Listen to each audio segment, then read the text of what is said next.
안녕하세요. 서영주입니다.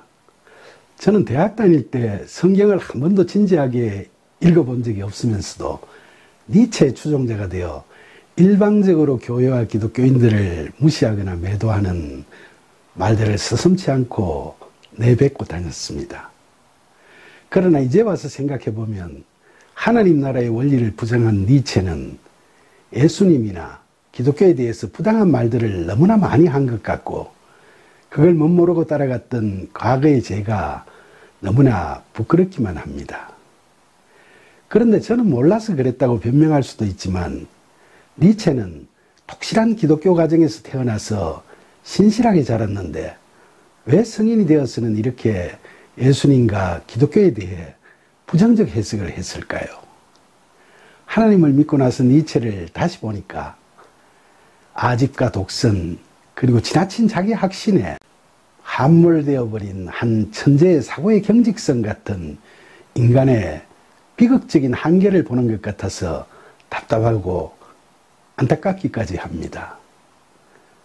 니체는 예수님을 실패한 선지자 정도로 폄하한 것은 물론이고, 기독교에 대해서는 비난의 정도가 훨씬 더 심한 말들을 서슴지 않았죠.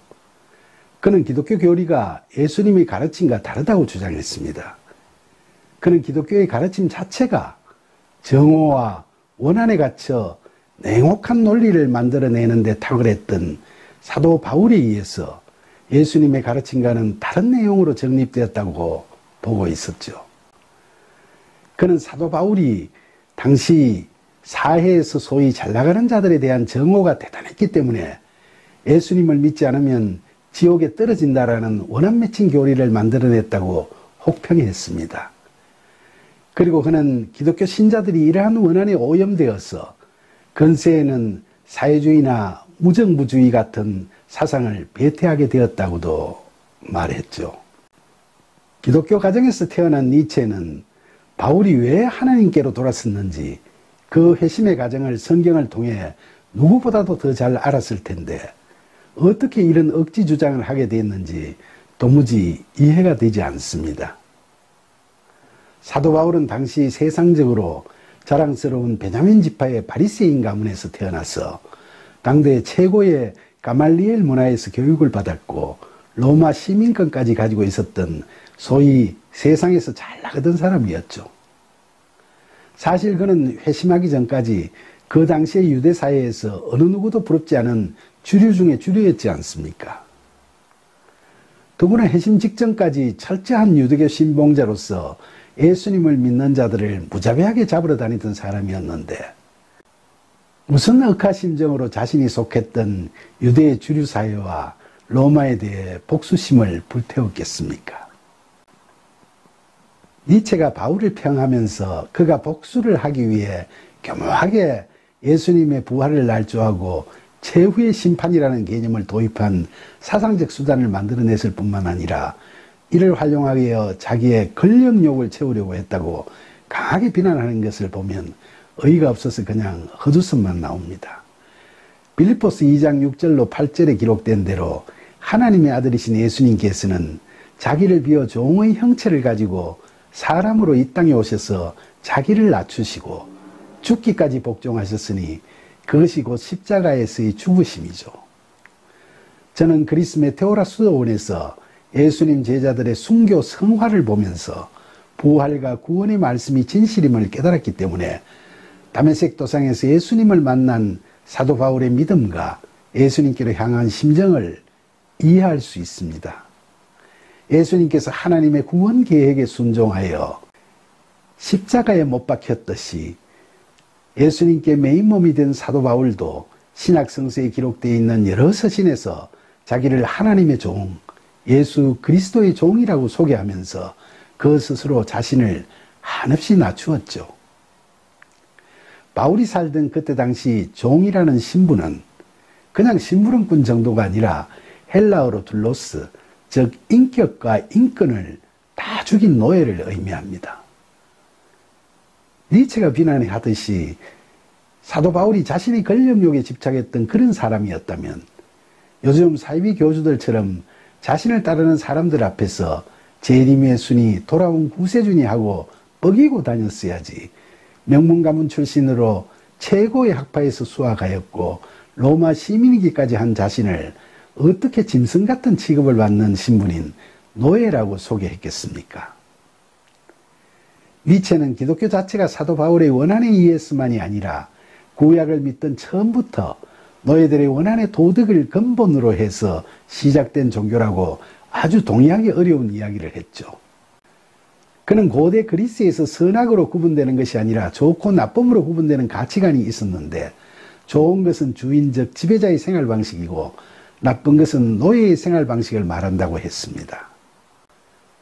그는 주인은 모든 것을 스스로 선택하고 만들어가지만 노예는 예속되고 억눌린 삶을 살아야 하는 거니까 그들이 도덕 자체가 겸손, 순종, 인내 같은 것들이 될 수밖에 없다고 했죠.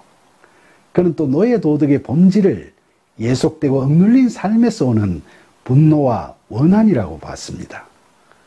그런 주장을 바탕으로 니체는 유대민족이 이집트 시대부터 노예였기 때문에 원한의 도덕을 갖고 살았는데, 그들이 주인의 도덕을 악이라고 하고 자신들의 도덕은 선이라는 이것을 신앙 삼아 마음속으로 소심하게 복수를 자행했다는 겁니다. 니체는 유대인들의 이러한 가치 전도를 바울이 체계적으로 정리해서 기독교 교리로 정립했다고 말하고, 그런 기독교가 중세시대 유럽인들의 사상으로 뿌리내림으로써 사회 전체가 원한에서 비롯된 노예의 병든 도덕에 물들어 건강하지 못한 사회로 변해가고 있다고 비판했습니다. 이런 주장을 하면서 니체는 병든 서구사회에 대한 처방으로 초인사상을 제시한 겁니다. 저는 성경을 모르던 예전에는, 그 시절에는 니체의 이런 주장을 별 생각 없이 그런가 보다 하고 받아들였죠. 그러나 저는 성경을 접하게 되면서 사도 바울이 아니라 니체라는 사람이, 그 사람 자체가 오히려 정오와 원한에 사로잡혀 편협하고 왜곡된 사시적인 시각으로 세상을 바라보고 있지 않았나 하는 생각을 하게 됐습니다. 복음의 진리를 믿는 우리에게는 세상이 우리의 주인이 아니라 삼위일체 하나님께서 우리의 주인이시고 나는 그 하나님께서 사랑하시는 자녀가 되는 겁니다. 하나님과 영적 자녀인 우리 사이에 주인은 악이고 노예는 선이라는 논리가 어떻게 통할 수 있겠습니까? 하나님께서 구원의 언약을 성취해 나가시는 것이 선이고 우리가 하나님을 믿고 순종하고 감사하며 살아나가는 것이 선이며, 이처럼 하나님의 의와 우리의 의가 일치해서 함께 이루어지는 것이 하나님 나라의 선인 겁니다. 저는 니체의 기독교에 대한 비판 논리는 성경을 몰라도 너무 모르고 억지 주장을 했던 게 아닌가 하는 생각을 금할 수가 없습니다. 우리에게 하나님의 사랑과 은혜를 이야기하는 기독교는 결코 니체가 비난하는 그런 허무주의나 원한 맺힌 노예 신앙이 아닙니다. 니체는 5살 때 목사였던 부친을 여의고 6살 때 2살 된 동생마저 세상을 떠나서 어린 시절에 마음의 상처가 많이 있었죠. 기독교의 독실한 모친의 기대에도 불구하고 대학 시절 신학 공부를 접어버리고 자신의 신앙도 상실해버리는 인간적 아픔도 겪었습니다. 그는 어려서부터 기독교적인 가풍 속에서 살아왔음에도 불구하고 약할 때 강함 대신은 십자가 원리를 제대로 이해하지 못하고 기독교에 대해 회의를 느끼고 신학 공부를 포기하고 딴 길로 빠져버림으로써 이 땅에서조차도 고통스러운 인생을 살았던 것 같습니다. 나이 40에 초인사상을 그린 자라투스트라는 이렇게 말했다라는 서사시를 완성한 세상적 천재였던 니체는 몇 년 후에 정신병에 걸려 10년 넘게 고생하다가 세상을 떠난 불우한 철학자였죠. 니체 같은 천재가 왜 하나님을 바르게 만나지 못했을까 하는 생각을 하게 되니까 그가 처근하게 느껴지고 안타까운 마음이 듭니다. 제가 대학 다니던 젊은 시절에 상당히 좋아했던 철학자였는데 이제 와서 되돌아보니 씁쓸한 마음을 금할 수가 없습니다. 그런데 저의 이런 생각에도 불구하고 오늘날 세상은 과학의 눈부신 발달과 함께 니체 사상을 포함한 인본주의 사상이 계속 확산되고 있어서 십자가에서 죽으신 예수님을 하나님의 아들이라고 믿는 그 자체를 시대에 뒤떨어진 얼토당토 않는 것으로 생각하는 사람들이 많습니다. 하나님을 믿는 기독교 신앙이 인간의 근본 문제를 해결하기 위한 타는 목마름 같은 절실함으로 자리 잡지 못하고 그저 사회생활에서 사람들 간의 원활한 교제를 위한 수단이나 문화적 소양 정도로 여기면서 교회를 다니는 사람도 적지 않은 현실이 안타깝기 그지없습니다. 그런데 저는 니체처럼 종전에 믿던 사람들이 무신론에 빠지는 이런 사례들을 접하면서 그 원인을 그런 사람 자체의 문제로 접근하는 것도 의미는 있겠지만 기독교인이라고 자처하는 우리들 자신도 스스로 자기를 되돌아보고 회개하는 기회를 갖는 것이 필요하다고 생각합니다.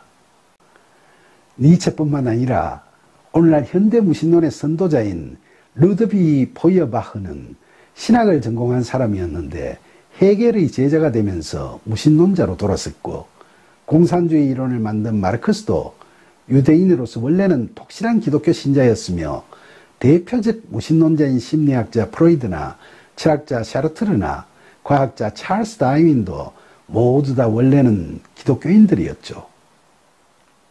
특히 니체는 조부와 부친이 모두 목사였으며 어릴 때 그는 성경 구절을 많이 암송해서 아기 목사라는 소리까지 듣던 사람이었습니다. 그럼에도 불구하고 이들이 왜 다 무신론자로 돌아섰을까요? 자연과학의 발전에 따라 사회과학이나 인문과학이 신중심에서 인간중심으로 전환되는 시대적 상황 변화도 영향이 있었겠지만 지식인이었던 그들이 가까이에서 본 교회나 기독교인들의 위선적인 행태에 대해 너무나 실망이 컸던 것도 그 원인이 될 수 있지 않을까요? 숱한 신을 믿던 힌두교 사회에서의 가전 폐단에 대해 마음 아파하셨던 석가모니께서 개혁 힌두교적인 불교 사상을 설파하시면서 무신론을 강조했던 그 배경과 비슷하게 신학자였던 포이어바흐도 당시 기독교의 현실적 폐해에 대한 실망과 반발로 인해서 신이란 인간이 초월세계라고 믿는 하늘나라를 설정하고 자기 초월을 위한 원초적 욕망을 투사해 놓은 것에 불과하다고 주장하게 되어버린 것이 아닐까요? 이런 무신론자들의 주장이 오늘날 적지 않은 지식인들에게 지지를 받고 있다는 사실은 무엇보다도 이 사회에서 기독교인들의 일탈과 위선 같은 잘못이 크다는 것을 나타내 보이는 것이 아니겠습니까? 이런 점에서 저를 포함한 기독교인 모두가 무신론의 불합리성을 이론적으로 반박하기에 앞서 먼저 자신을 돌아보며 회개하는 영적 각성의 실천적 노력을 더해 나가는 것이 진정으로 필요하다고 생각합니다. 가끔 기독교인들이 연루된 부끄러운 사건들이 세간에 회자되면 사람들은 사회적 무리를 일으킨 특정인에 대해 분노하고 비판하는 데서 더 나아가서 기독교 전체를 싸잡아 비난하는 경우가 허다합니다. 특히 코로나 바이러스로 인한 팬데믹 현상이 지속되는 가운데서 교회에서의 예배를 중시하는 기독교인들의 생각과 코로나 방역을 위해 대면 예배를 자제하기를 바라는 시민들의 생각 사이에 극심한 마찰이 노정되면서 부정적인 시각으로 교회를 보는 일반적 경향이 더욱 확산되기도 했죠. 이런 상황을 극복해 나가기 위해서는 앞으로 교회가 앞장서서 코로나 팬데믹으로 인해 어려움을 겪는 이웃을 위로하고 도와감으로써 이웃사랑의 실천 공동체라는 교회의 본연의 모습을 되찾아야 하겠죠. 그리고 우리 한국 교회가 보이고 있는 내부적인 분열과 다툼에 대한 시적 노력도 병행해야 하겠죠.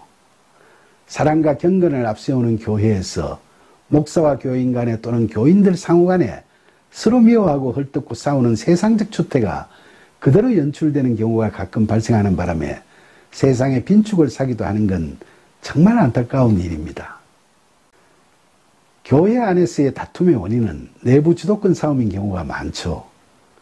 출애굽기 20장 26절에 하나님께서 모세를 통해 이스라엘 백성들에게 너는 청계로 내 제단을 오르지 말라.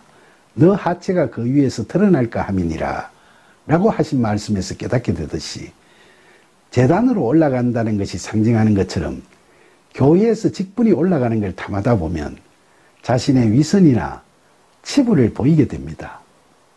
그리고 교인들이 서로 다투는 것이 목회자들의 비리 때문이라면 세상법이나 교회법에 따라 해결하면 되겠습니다만 단순한 추정이나 소문만으로 서로 싸우고 정죄하는 것은 틈만 나면 복음의 진리를 훼손하려는 마귀 사단을 돕는 꼴이 될 수도 있죠.